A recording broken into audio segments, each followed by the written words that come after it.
Agent's having problems with your questions. She wants you to back off. Sabatini's eyes narrowed slightly, and her head jerked slightly right, as if she took umbrage at Theo's remark. She refocused on Jasmine, who was answering the host's question. I was a kid. He treated me like I was a queen. I was like any other girl who loved her daddy. How could I know he was a serial killer? Sabatini glanced into the darkness and found Vail, whose angry gaze was fixed on her face. She cleared her throat and said, How about we get back to your book, Jasmine? What a terrific idea. Vail nodded a thank you to Theo, who winked at her and arched his brow flirtatiously. Vail scratched a phantom itch on her cheek with her left hand, showing him her engagement ring. Taken. Sorry, buddy. She turned back to Jasmine, who was already answering Sabatini's follow-on question. It's not like my father turned to me one day and said, Honey Bear, I killed 14 people. But he did say some weird things that, when I was older, started to make me think, reevaluate some of the things he'd said to me over the years. When you were a teenager, Sabatini said, you found some duct tape with blood on it, and you went to the police? Well, when combined with the other things, yeah, the tape made me think something wasn't right. I saw articles in the paper, reports on the news about the bloodline serial killer in Virginia. They said he used a knife to carve parallel lines on his victims' stomachs, and they also said he used duct tape to tie up his victims. I saw my dad come home once with blood on his shirt. It wasn't much, but my mom saw it. He told her he cut himself on his truck and she didn't need to worry about it. But I started thinking, duct tape? Blood? What if my daddy was the killer? I got scared. I thought the police could tell me if he was the one. You were only 14. Did they believe you?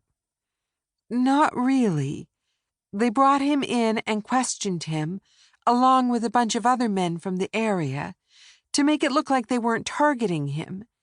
And they didn't let on that I was the one who told on him, but they didn't arrest him. They said they had no evidence. Right, Sabatini said.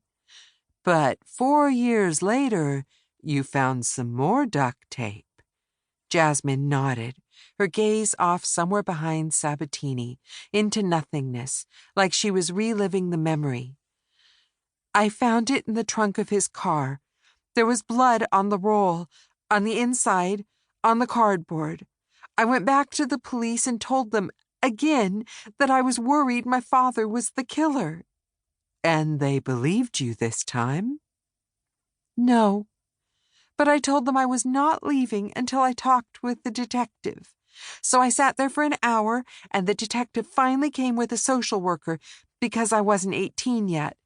I started telling him things my dad did over the years, times when he'd disappear for hours at a time, late at night.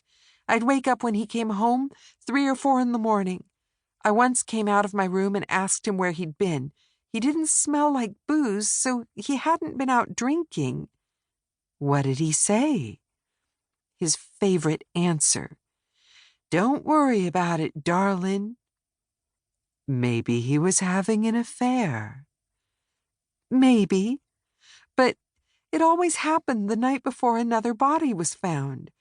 I started writing all these things in a journal, just in case I was right, in case he was the killer. What other things were there? Those are in my book, Stephanie, Jasmine said with a wry smile. They are indeed.